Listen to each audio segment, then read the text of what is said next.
This is Project Shutdown. It's a 3D survival sandbox, but instead of chopping trees in a forest, you get resources by fighting against other survivors in an anarchic, vertical megastructure inspired by Kowloon Walled City. I've been solo developing this for 20 months in Godot. I wanted the traversal and emergent gameplay of Breath of the Wild, stealth AI like in the Arkham games, and settlements like in Fallout 4. After the apocalypse, climate change forced survivors to build up, most animals have gone extinct, and access to basic resources is scarce, so the only way of surviving is by using devices like solar panels, artificial crops, and rainwater collectors. Here's how it evolved from a boring FPS to a vertical third-person sandbox.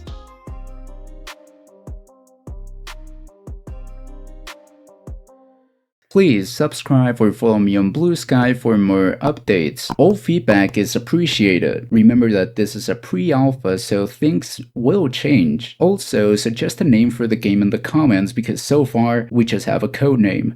2024.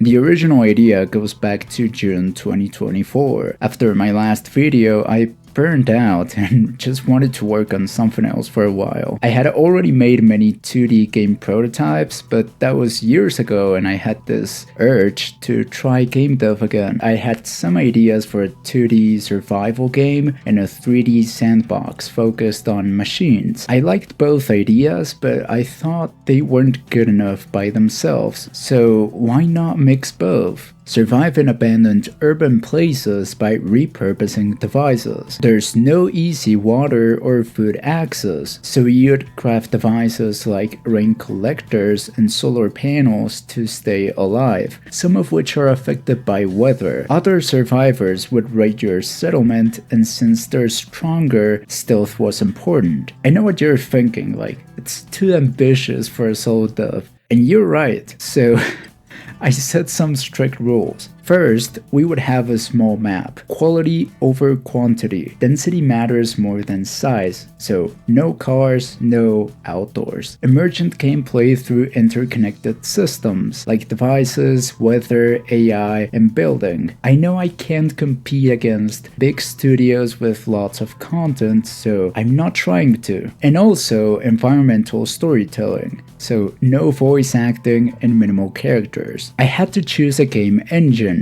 and I chose Godot. Why didn't I pick Unity or Unreal? Well, first of all, I'm not a masochist. No, I'm just joking, alright? They're good engines. I chose Godot because I had already been using it for 2D games for many years. It's lightweight, open source, and has great Linux support. Most of my 2D knowledge translated easily to 3D, though things like pathfinding and PBR materials took longer to grasp than I'd like. By late 2024, I had a working inventory, weapon system, building, weather, day-night cycle, and basic movement, but it just felt empty. The problem was that your settlement was stuck in a single building, so you could fast travel to other locations with loading screens, but there was no outdoors and level design just wasn't that good. It was boring. You would just manage devices, wait for enemy raids, and watch the weather change. And that's when I realized that having a good idea doesn't necessarily make a good game. Execution matters more, and I had to start over. 2025. In 2025, everything changed. I forced myself to take risks, experiment fast, and battle my perfectionism, even though that one is a little bit of a work in progress. This should have happened way earlier, and it was definitely my biggest mistake. I tried many ideas. At one point, I even thought, what if the player is a device? You would be an android and every action drained your battery meter. If it depleted, you died. It was an awful idea that just punished players for playing the game, but I also had some breakthroughs like the third-person perspective. This unlocked better awareness for stealth and melee combat, and let me at climbing and gliding, taking full advantage of the map's verticality. They're so important to the game that I just can't imagine it not having them. Plus, I could reuse animations across all characters instead of making separate first and third-person versions. I decided to have a tiny open world. Instead of disconnected indoor levels you would fast travel to, I built one dense map inspired by Kowloon Walled City, containing the best ideas from those levels. Extremely dense, full of variety but tiny by open world or real-life standards. I switched the game's code to data-driven composition. My old code relied on rigid inheritance. I can now add functionality to characters as if they were building blocks and create new content without writing new code. State machines replaced my messy player script, making movement more complex and refined.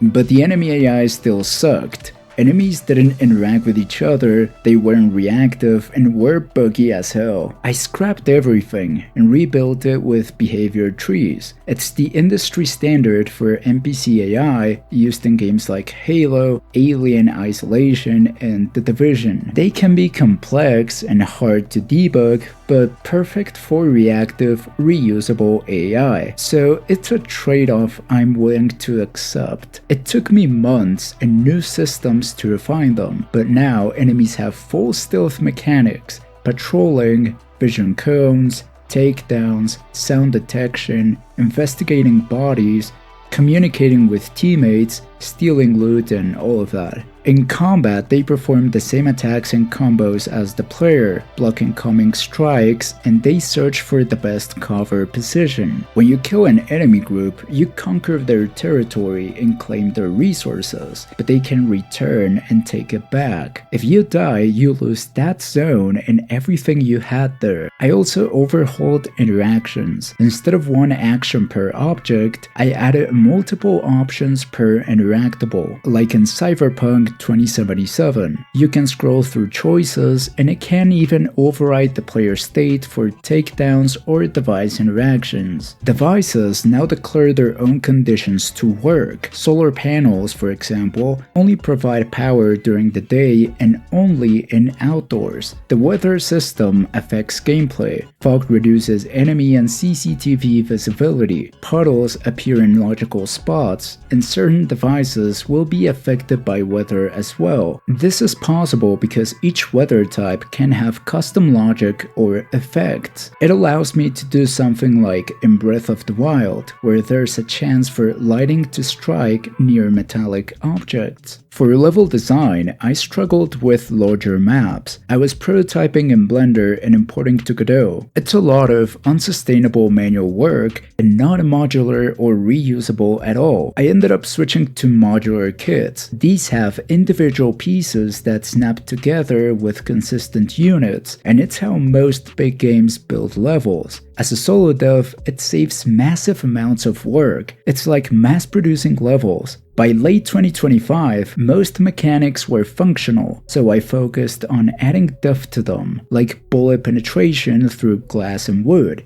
Surfaces can have custom decals, particles, and resistance properties. I standardized the player and NPC animations and skeletons. This allows me to swap skins, and I changed that ugly placeholder with a model from Mixamo. To be fair, this one is also a placeholder, just a nicer one. The final game will have a different model or ideally allow some degree of character customization, but I can't really promise that right now. I managed to improve the Ragdolls and activate them not just for deaths, but also for gunshots, full damage, and explosions. Characters can stand back up and play a custom animation assuming they survived. I wanted to do something like in GTA. They're definitely not as good as Rockstar's Ragdolls, and my implementation is very simple in comparison, but I still think they are an improvement over predefined damage animations. And the most important feature added was the save system. This took forever, as it turns out saving complex data structures with unpredictable values from different sources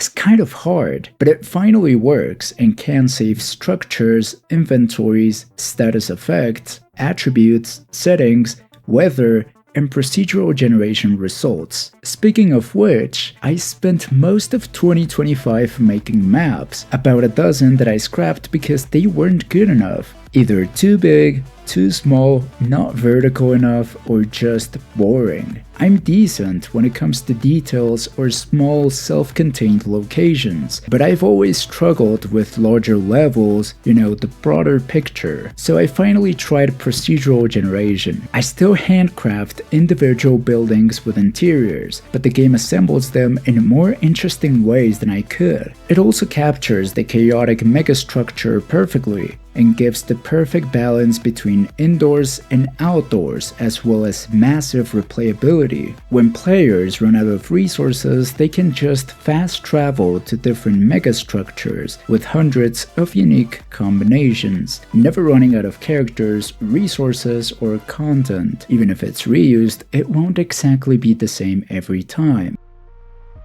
2026.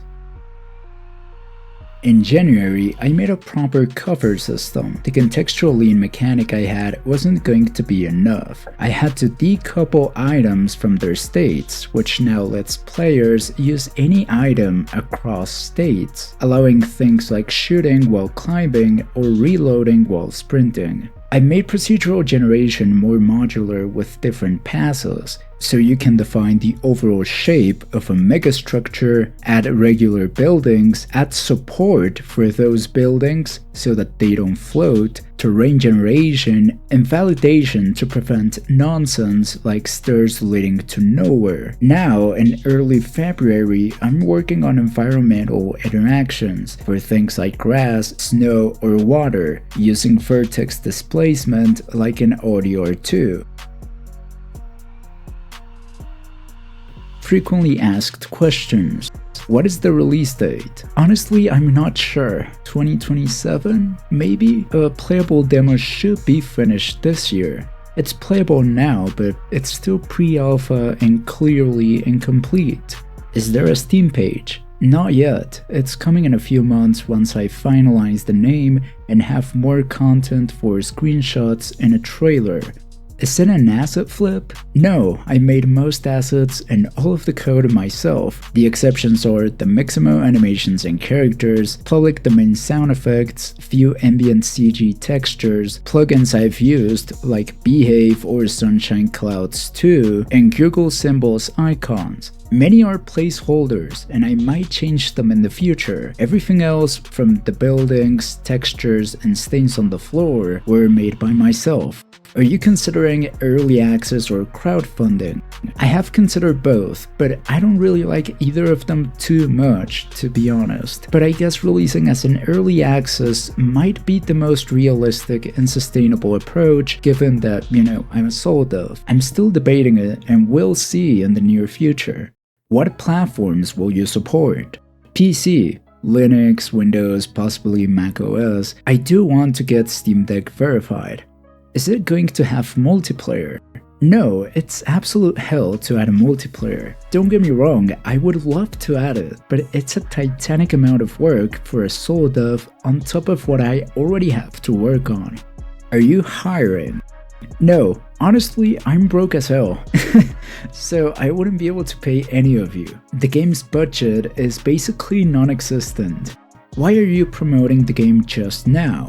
Because there's enough content for you to visualize what I'm building and that it's possible, but I'm also not too close to release either, so there's still plenty of time to playtest, get feedback, and make changes. Are you using AI?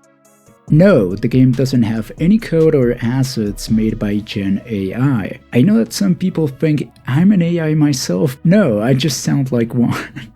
And I think that's it. I'll upload full-length videos once or twice a month, with constant snippets to show the progress in between. You can subscribe and follow me on Blue Sky for updates. See you in the next one.